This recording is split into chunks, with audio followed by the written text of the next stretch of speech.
Okay, start करते हैं। जो एट चैप्टर है उसका सेकंड टॉपिक है टाइप्स ऑफ मूवमेंट्स। इसके अंदर हम कितने टाइप्स के मूवमेंट्स होते हैं बॉडी के अंदर बायोमैकेनिक्स से रिलेटेड देखेंगे। तो there are various type of movements in joints which may be divided into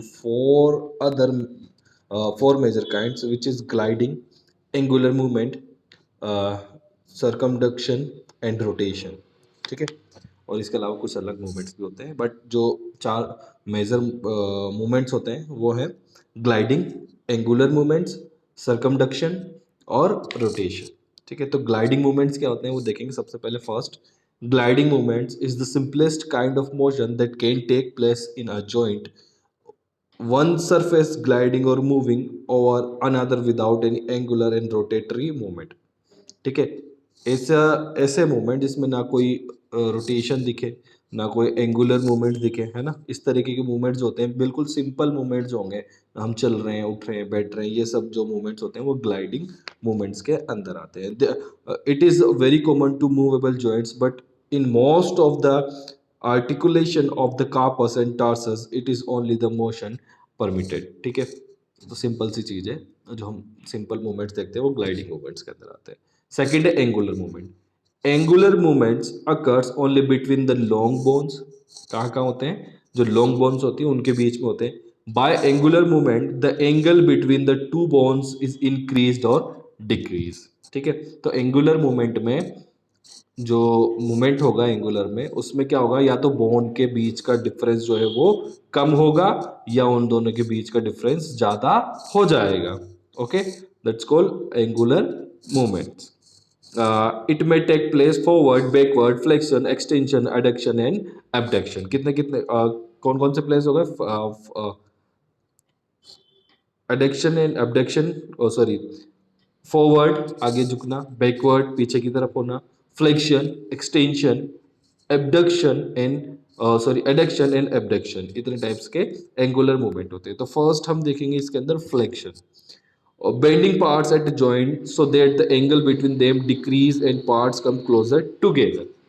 ठीक है, तो उनके बीच का, दो बोन्स के बीच का डिफरेंस अगर कम हो रहा है तो हम उसको बोलेंगे फ्लेक्शन। ओके, और दोनों जो पार्ट्स है वो पास आ जाए, हम उसको बोलते हैं ये फ्लेक्शन। जैसे जस्ट लाइक हम स्ट्रेट खड़े हुए हैं और नीचे की तरफ झुक करके हमारी टोज को टच करें, तो हमने कौन कौन सी बोन्स को नियर लिया है? लेग्स की बोन और हेड की बोन और हैंड की बोन को। ठीक है, ये हमारे पास आ गई। Extension, straightening parts at the joint so that the angle between them increase and the part move further apart। पीछे की तरफ झुकना। ठीक है, हम कुछ भी मूवमेंट ऐसा करें जो पीछे की तरफ हो, बैक साइड की तरफ हो, इस तरीके से झुकना, ये हमारा डिस्टेंस है नेक की। जो ये है डिस्टेंस, ये ज़्यादा होता जाएगा ना, ऐसा एंगल ज़्यादा बनता जाएगा, ऐसे पीछे करेंगे और कब बैक से झुकेंगे तो उसको हम बोलेंगे एक्सटेंशन। ओके, इस तरीके की। Abduction, moving a part away from the middle, lifting the upper limb horizontal to form a right angle with the side of the body। कुछ भी नहीं करना, moving away from the midline, बीच में से start करना है, आगे की तरफ करो, पीछे की तरफ करो, इस तरीके से इसको घुमाते चलो, that's called abduction। Okay, adduction, moving a parts toward the mid line. ठीक है, जब हम मिड लाइन से दूर लेके जाएंगे वो होता है एबडक्शन, और मिड लाइन के पास लेकर के आएंगे वो होता है अडक्शन। सिंपल। सरकमडक्शन, नेक्स्ट है सरकमडक्शन। जो थर्ड टाइप के मूवमेंट होते हैं वो होते हैं circumduction. Circumduction is that movement which take place between the head of a bone and its articular activity। ठीक है, head of a bone और उसके आर्टिकुलर एक्टिविटीज के बीच में होता है। दिस काइंड ऑफ मोशन, घूमना करना, ये रोटेशन का पार्ट है। ठीक है, ये रोटेशन का पार्ट है हमारा जो हम कर रहे हैं, ये रोटेशन के अंदर आता है। ओके, और सॉरी सरकमडक्शन के अंदर आता है ये जो चीज़ है। Rotation, rotation is a form of movement in which A bone moves around a central axis. ये पूरा जब हम करेंगे इस तरीके से, ये पूरा हमारा ये करके रोटेट कर रहे हैं ना हमें, ये हमारा रोटेशन आएगा। इसके बाद में other movements, hyper extension. Hyper extension कौन सा मूवमेंट होता है? Axis extension of the part eight joint beyond the anatomically positions. ठीक है, ज़्यादा उसको एक्सटेंड कर देना, दैट्स कॉल्ड किसी भी पार्ट को जो उसकी एनाटॉमिकली पोजीशन है उससे ज़्यादा उसको बेंड करना, उससे ज़्यादा उसको जाना। Bending the head back beyond the upright position, ठीक है, ये हाइपर एक्सटेंशन आता है।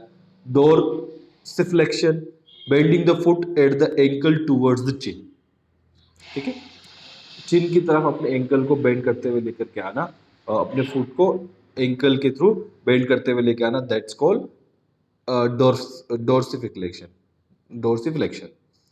Planter flexion, bending the foot at the ankles toward the sole, ठीक है, पीछे की तरफ अपने को आगे की तरफ करेंगे उसको चिन हो गया, पीछे की तरफ अगर अपने एंकल को बेंड करेंगे तो वो हो गया planter flexion. Inversion, turning the foot so the sole faces medially. Protraction, moving a part forward, आगे की तरफ फोल्ड करना, thrusting the chin forward, chin को आगे, ये retractions, moving a part backward, पीछे की तरफ जाना, backward. Elevation, raising a part, raise करना, depression, lowering a part.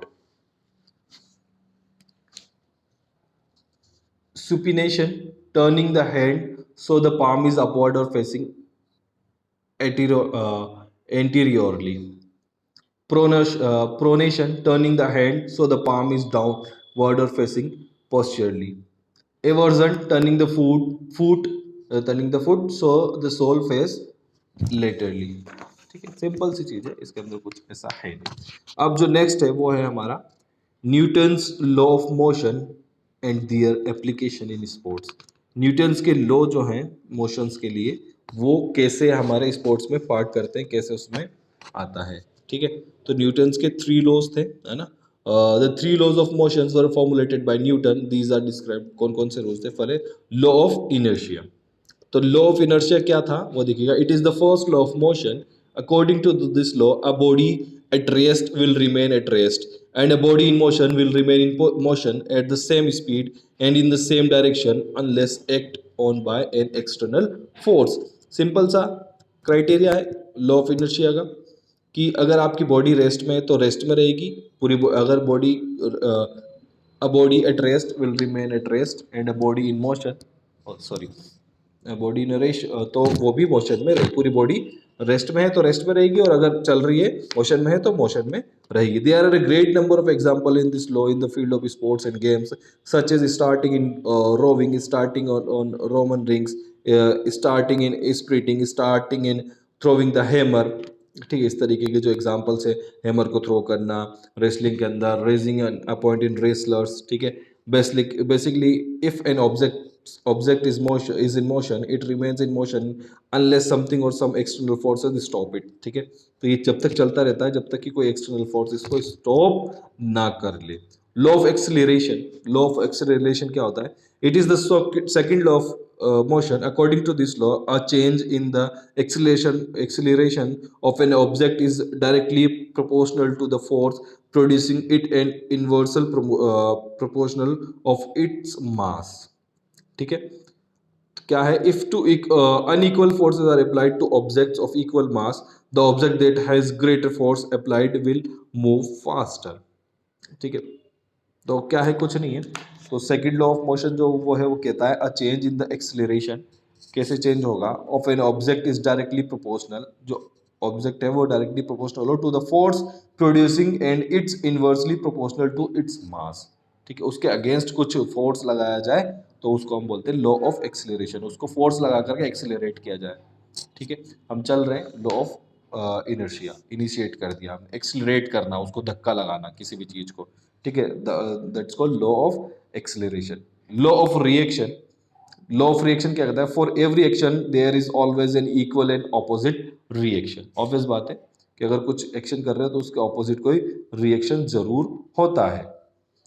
There are also many examples in sports where this law is applied. Example is springing in diving board or for gaining, बहुत सारे examples, ठीक है।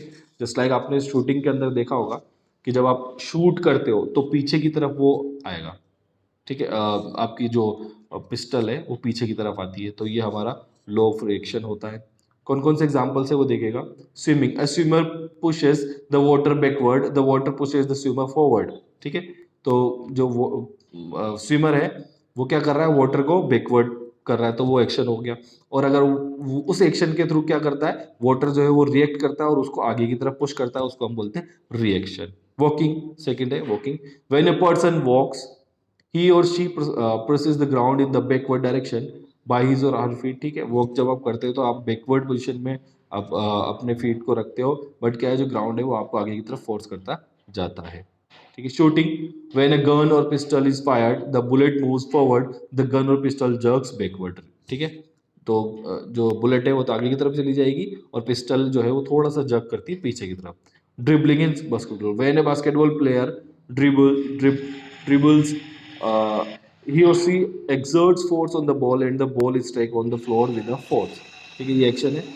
Then the ball comes up with equal force from the floor, उसको floor की तरफ फेंकोगे तो उसी वो इक्वल फोर्स से वापस आएगी।